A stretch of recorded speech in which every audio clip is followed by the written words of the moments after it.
आज के इस एपिसोड में आप सबका स्वागत है। क्या आपने कभी सोचा है हम इतनी मेहनत क्यों करते हैं? दिन भर काम, लक्ष्य, दौड़, लेकिन आखिर में हमें क्या हासिल होता है?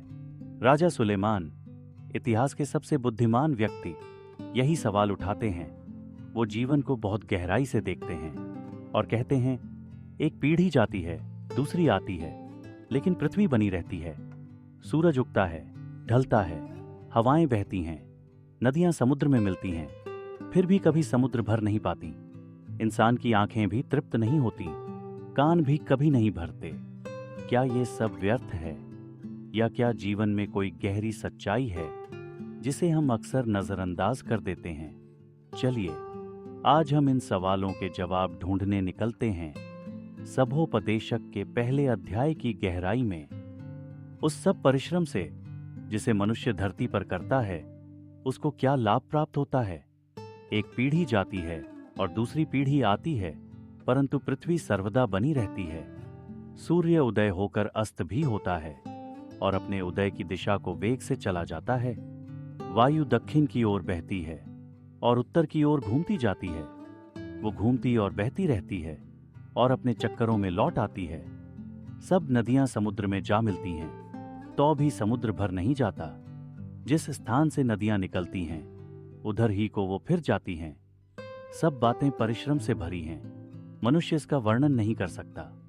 न तो आंखें देखने से तृप्त होती हैं और न कान सुनने से भरते हैं। जो कुछ हुआ था वही फिर होगा, और जो कुछ बन चुका है वही फिर बनाया जाएगा, और सूर्य के नीचे कोई बात नई नहीं है।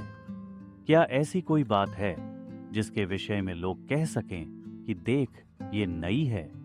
ये तो प्राचीन युगों में वर्तमान थी। आइए, अब हम इन आयतों को एक एक करके समझने की कोशिश करते हैं। उस सब परिश्रम से जिसे मनुष्य धरती पर करता है, उसको क्या लाभ प्राप्त होता है? ये सवाल राजा सुलेमान पूछते हैं जब वो जीवन की गहराई में झांकते हैं। हम दिन रात मेहनत करते हैं, घर, पैसा, नाम, लेकिन अंत में क्या ये सब स्थायी है? अगली ही आयत कहती है, एक पीढ़ी जाती है और दूसरी पीढ़ी आती है, परंतु पृथ्वी सर्वदा बनी रहती है। यानी हम आते हैं और चले जाते हैं, पर इस संसार का चक्र चलता रहता है। इसका मतलब ये नहीं कि हमारी मेहनत व्यर्थ है, बल्कि ये हमें एक गहरी सच्चाई की ओर ले जाता है। स्थायित्व सिर्फ परमेश्वर में है। हम सब थोड़े समय के लिए यहाँ हैं, इसलिए हमें वो करना चाहिए जो अनंत महत्व रखता है, जैसे दूसरों की सेवा, परमेश्वर की आराधना और यीशु मसीह में विश्वास। सुलेमान हमें याद दिलाते हैं कि जीवन का असली अर्थ सांसारिक उपलब्धियों में नहीं, बल्कि आत्मिक सच्चाई में छिपा है। सूर्य उदय होकर अस्त भी होता है और अपने उदय की दिशा को वेग से चला जाता है। यहां उपदेशक सूर्य की दिनचर्या को दिखा रहे हैं। वो आता है, जाता है, फिर लौटता है, रोज वही चक्र। फिर वो कहते हैं, वायु दक्षिण की ओर बहती है और उत्तर की ओर घूमती जाती है, अपने चक्करों में लौट आती है। यानी हवा भी रुकती नहीं, बस चलती रहती है, घूमती रहती है। इन दोनों प्राकृतिक घटनाओं के जरिए बाइबल हमें एक सच्चाई दिखाती है। इस संसार में सब कुछ चलता रहता है, पर कुछ भी स्थायी संतोष नहीं देता।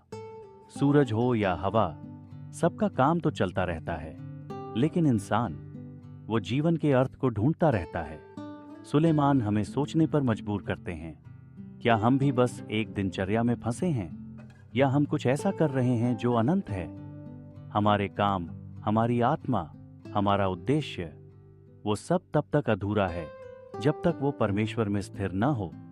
ये वचन हमें इस जीवन की गहराई और परमेश्वर की अनंत योजना की ओर बुलाता है। सब नदियां समुद्र में जा मिलती हैं, तो भी समुद्र भर नहीं जाता। ये एक बहुत गहरा चित्र है। नदियां लगातार समुद्र की ओर बहती हैं, पर समुद्र कभी नहीं कहता, बस अब काफी है। ठीक वैसे ही मनुष्य की इच्छाएं भी कभी पूरी नहीं होती। आगे सुलेमान कहते हैं, जिस स्थान से नदियां निकलती हैं, उधर ही को वो फिर जाती है।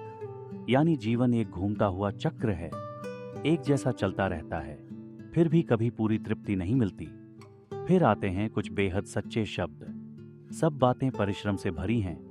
मनुष्य इसका वर्णन नहीं कर सकता। न तो आंखें देखने से तृप्त होती हैं और न कान सुनने से भरते हैं।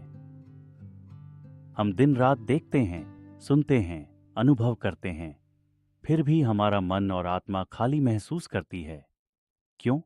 क्योंकि इंसान की आत्मा को सिर्फ एक ही चीज पूरी कर सकती है, परमेश्वर की उपस्थिति। इस संसार की चीजें हमें थोड़ी देर के लिए भटका सकती हैं, लेकिन सच्चा संतोष केवल यीशु मसीह में मिलता है। सुलेमान हमें याद दिलाते हैं कि जब तक हम अपने सृष्टा की ओर नहीं लौटते, तब तक हमारी आत्मा भी भटकती रहेगी। जैसे नदियां लौटती हैं, पर समुद्र कभी भरता नहीं।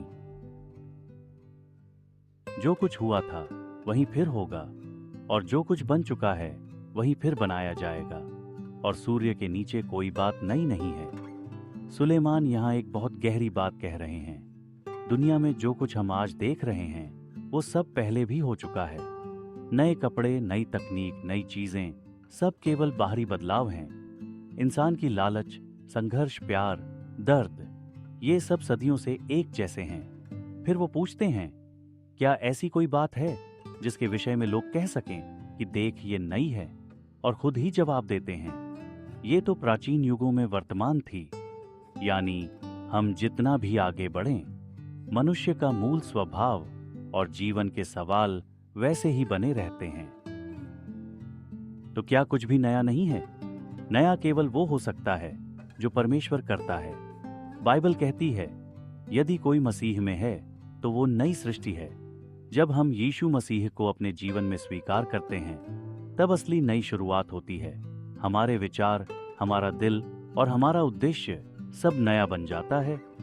सुलेमान हमें ये दिखा रहे हैं कि इस संसार की नई चीजें असल में पुरानी हैं, लेकिन परमेश्वर में नया जीवन संभव है। हमने आज देखा कि कैसे राजा सुलेमान जीवन के सबसे गहरे सवाल पूछते हैं। हम इतनी मेहनत क्यों करते हैं? क्या सच में कुछ भी नया है? सूरज, हवा, नदियां सब अपने चक्र में चलते रहते हैं। इंसान देखता है, सुनता है, अनुभव करता है, फिर भी तृप्त नहीं होता। सुलेमान हमें ये दिखाते हैं कि इस संसार में सब कुछ अस्थायी और दोहराव से भरा है। सच्ची तृप्ति, सच्चा अर्थ वो केवल परमेश्वर में है। यीशु मसीह हमें एक नई शुरुआत देते हैं, एक नया जीवन जो इन सब से परे है। इस जीवन की सच्चाई को पहचाने और उस परमेश्वर को थाम ले जो सब कुछ नया कर सकता है। आज के एपिसोड में हमारे साथ जुड़ने के लिए धन्यवाद। परमेश्वर आप सबको बरकत दे और हमेशा आप पर अपना अनुग्रह बनाए रखे।